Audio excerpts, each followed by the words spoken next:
Hey guys, Darcy here, and welcome to 2022. Today we're going to talk about summing. Let's get into it.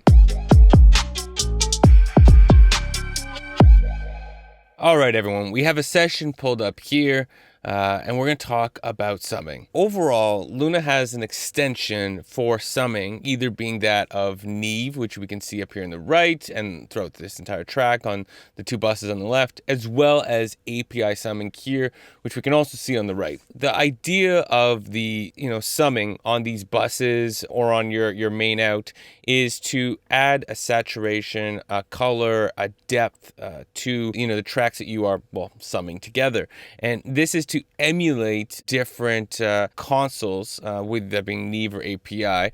In terms of API, it's the 2520 op amp, and in terms of Neve, it's the 1272 line amplifiers.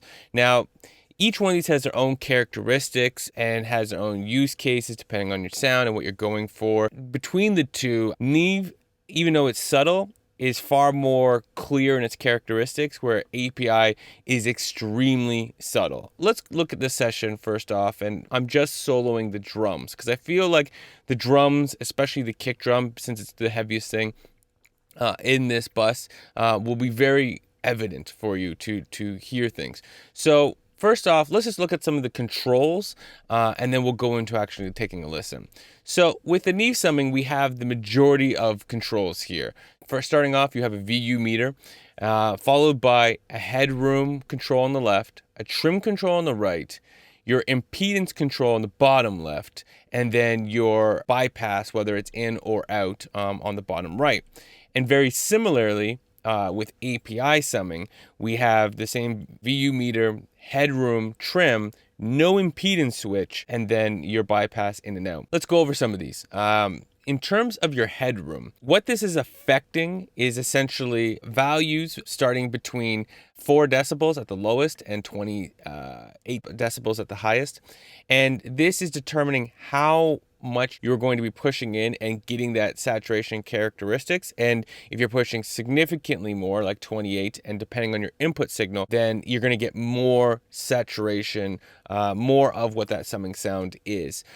So it's not quite like a threshold, but depending on how loud your signal is, it might start to act like a threshold, as in only certain signals will get through. It will basically, determine how much headroom you have before all that characteristic starts coming through. Your trim control is really just a decibel value in terms of increasing or decreasing the overall gain coming out of the summing and then going down through the chain. And one thing important to note here, the utility control that's after this, visually, actually with the summing comes before it. So if I increase or decrease my utility gain into the bus, it's essentially saying that, for instance, with my drums, if we see here, all of these channels that I'm going to select are going into this bus. And so if I increase or decrease the utility gain, I'm basically pushing more of those individual channel signal into the summing before it goes through the rest of that bus. And we'll come back to that in a minute. Now, the one setting that's different here and to talk about is the low and high impedance options on the Neve summing.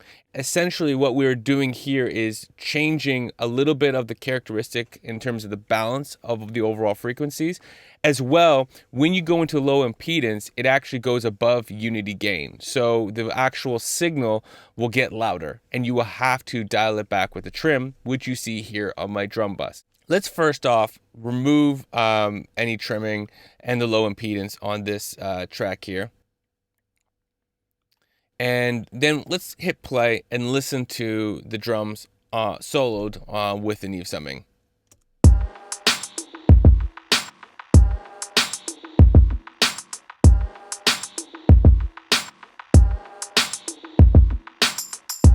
All right, so we got a good sense here of what it's doing. I'm going to bypass it, bring it back in, and then start adjusting some of these settings.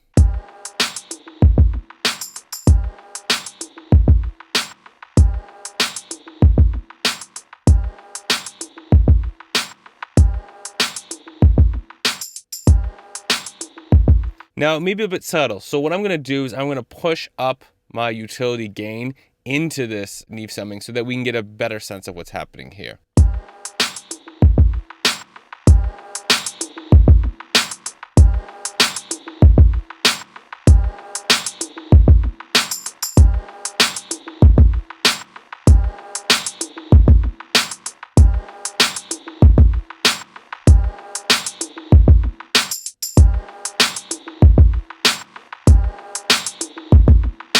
So you can obviously hear it's adding some distortion, some of the higher frequencies. The low end is getting wider and fatter. And if you actually pay attention to the level meter, you'll notice that as I go up and down with the headroom, it's actually starting to trim it off a bit through the saturation. So I'm going to play again and watch as I adjust that headroom.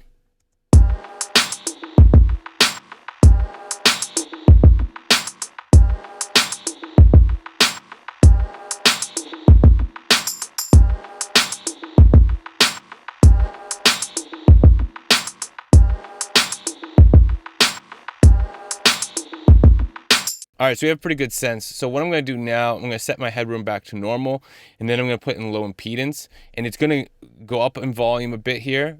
So hopefully it's not too loud, yeah, and then you'll notice some differences here.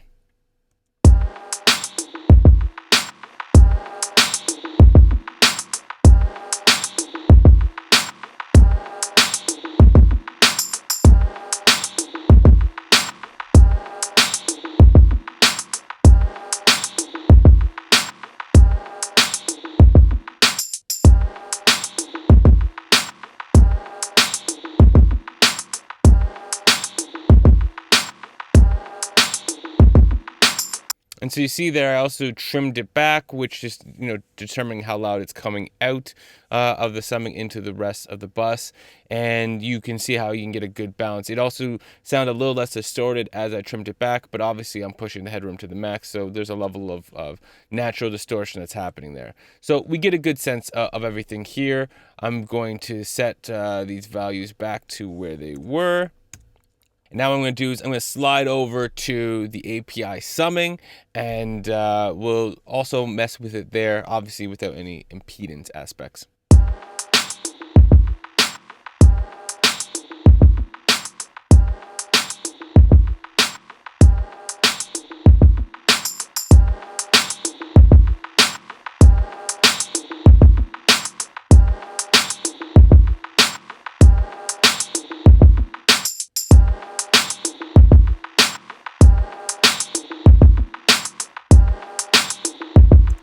Now, one thing I'm thinking, okay, we're pushing the Neve into the API.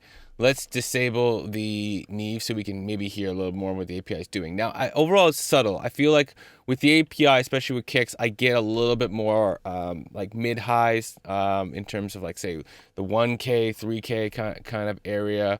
Get a little more presence.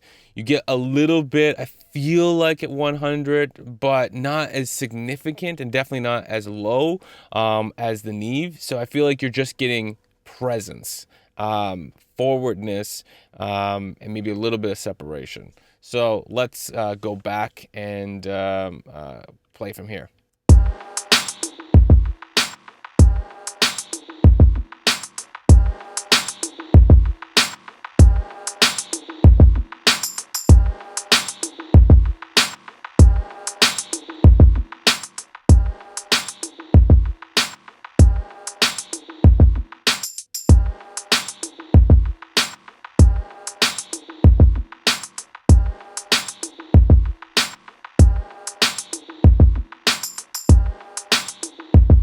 It's so very subtle. I honestly feel like the way you notice the API the most is when you disable and bring it back in.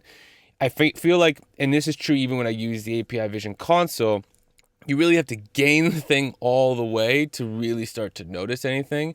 But when you turn it off, there's always a presence that's missing, and it's so very subtle and transparent. It's one thing I like about it. It's a touch. I feel like API is more of a set it and forget it summing, whereas Neve is more, you can add a little more character, a little bit more flavor, and they're also very good because of the view meter for helping you in your gain staging workflow. I do have a video on that, so make sure to check that out as well.